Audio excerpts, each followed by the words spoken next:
You know, Joshua, I got to tell you, this child's 10 years old. I mean, I don't know. I would not condemn a parent. I know people are not going to like this.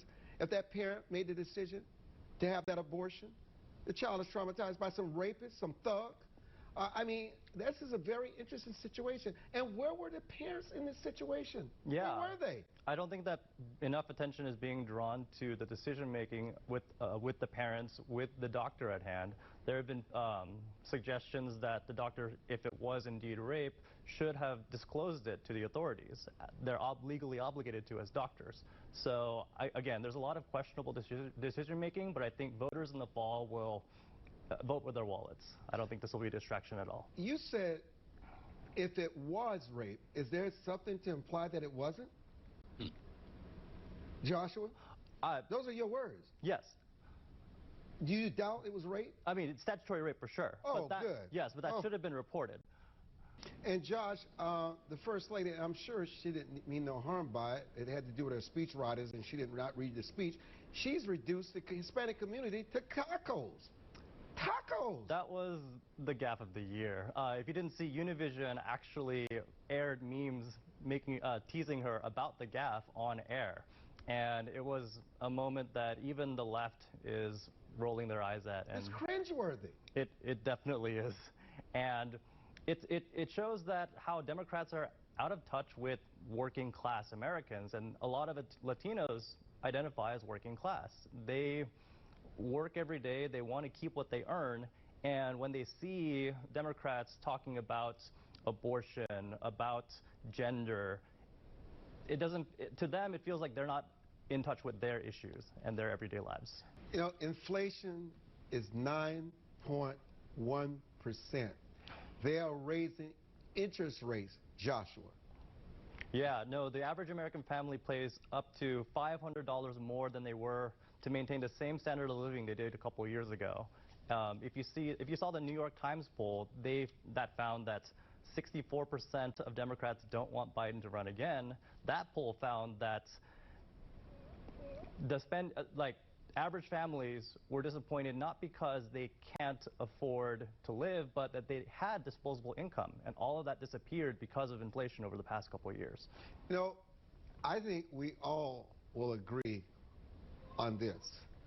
There is a concerted effort among the Democrats enablers, the mainstream media, and the Democratic elite to send a clear message to President Biden. They do not want him to seek re-election, Adam Waldman. If there's anything that is clear today, they do not want Biden to run for president again. And you hear no mention of his VP, Kamala Harris. It's as if she's not even there.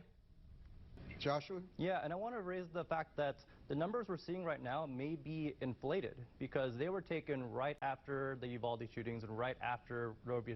Wade was overturned. So emotions were very high, and Democrats had an advantage during the time the polls coming out now were taken. So you may see these numbers even lower in the coming months running up to the midterm elections. We want to welcome Leonard to the conversation. You know, recently in Baltimore, a person felt threatened and got out of his vehicle with a baseball bat, and he was surrounded by the squeegee kids who come up and want to clean your windshield. Whether you give them permission or not, it can become a very intense situation. But this time, he's swinging his bat.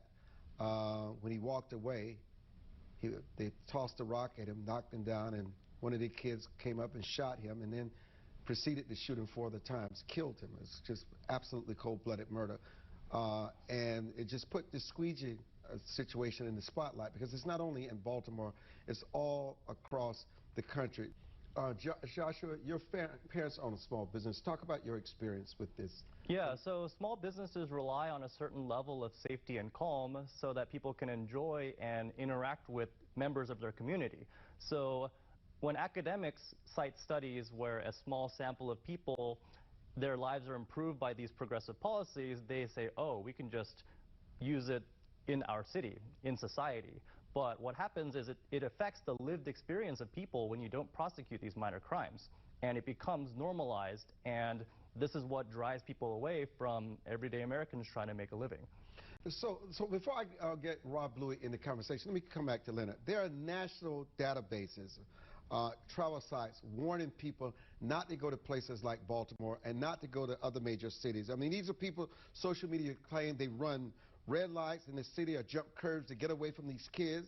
There are people on social media saying they refuse to go into the city because of this, but it is becoming a very dangerous situation. And what is amazing is that the state prosecutor in Maryland, Marilyn Mosby, just announced that she has no intentions of prosecuting these squeegee kids. What do you say to these prosecutors and to the mayors that refuse to charge these kids with any kind of crime? Or give them real jobs. They have the budget where they can hire all these kids and give them real jobs and real skills, but yet they won't do so.